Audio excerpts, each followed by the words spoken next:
네, 요즘 치과에 간다 하면 임플란트 때문인 경우가 상당히 많습니다. 노년층뿐만 아니라 젊은 층도 상당히 많더라고요. 네, 제 주변에도 치아에 중형차 한 대를 얹었다 이렇게 말씀하시면서 임플란트를 여러 개 한 분도 계시거든요. 네, 고가인데도 불구하고 여러 사람 입에 오르내리는 건 그만큼 관심이 매우 높다는 얘기일 텐데, 그래서 오늘 우리 집 주치의에선 임플란트에 대한 궁금증을 풀어보겠습니다. 네, 런던 치과의 한원섭 원장님 자리하셨습니다. 안녕하십니까? 안녕하십니까? 안녕하세요. 네, 언제부터인가 치과에서 임플란트가 상당히 유행입니다. 원장님, 임플란트가 그렇게 좋은 겁니까?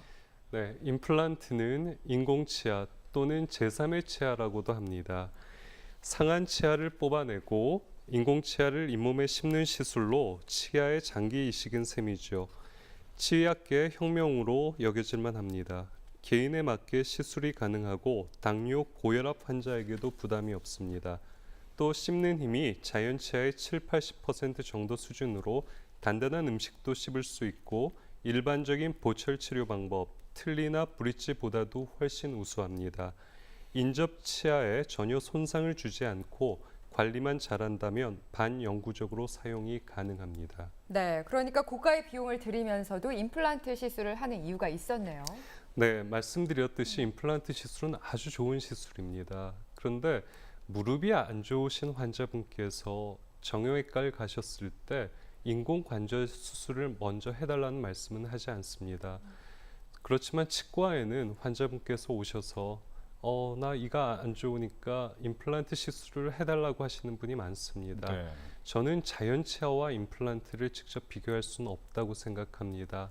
자연 치아를 가능한 보듬고 다 아껴서 최대한 쓰실 때까지 쓰시고 정말 안 될 때 뽑고 이제 임플란트를 마지막 선택으로 남겨놓는 현명함이 필요할 것 같습니다. 네. 근데 최근에 이렇게 유행이다 보니까 많은 치과에서 많은 환자들한테 시술을 하다 보면 아무래도 성공률이 좀 떨어진다, 실패할 경우가 많아지는 경우가 상당히 많더라고요. 네, 최근 들어서 실패나 부작용들이 많이 나타난 것은 사실입니다. 특히 아래턱 같은 경우는 아래턱에 큰 신경이 하나 지나는데 임플란트 수술 시 그 신경을 건드리는 경우 이제 감각이 마비되는 심각한 부작용을 일으킬 수 있습니다. 그러한 부작용은 일시적일 수도 있지만 경우에 따라서 영구적인 경우도 있기 때문에 조심해야 되고요. 임플란트에 있어서 제일 중요한 것 중에 하나가 감염을 방지하는 것입니다.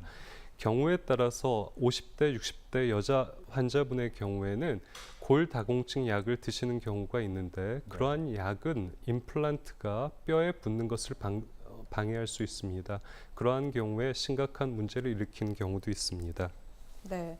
자, 아무리 임플란트가 치의학계의 혁명으로 여겨져도 시술에는 신중할 필요가 있을 것 같은데 이런 실패와 부작용을 또 막을 수 있는 방법 어떤 게 있을까요? 임플란트 시술은 굉장히 성공률이 높은 시술입니다. 네. 보통 30년 성공률을 90% 이상 보고하는 보고들이 많습니다. 가장 중요한 거는 임플란트를 원칙에 따라 시술할 때는 그 실패나 부작용을 줄일 수 있다는 것입니다. 그래서 제가 3G 임플란트를 소개해드리고자 합니다. 네, 3G라고 얘기를 해주셨는데 최근에 3D 영화는 좀 많이 유행을 하고 있지만 3G 임플란트는 처음 듣습니다. 새로 개발된 임플란트 시술법을 말하는 건가요? 아닙니다. 3G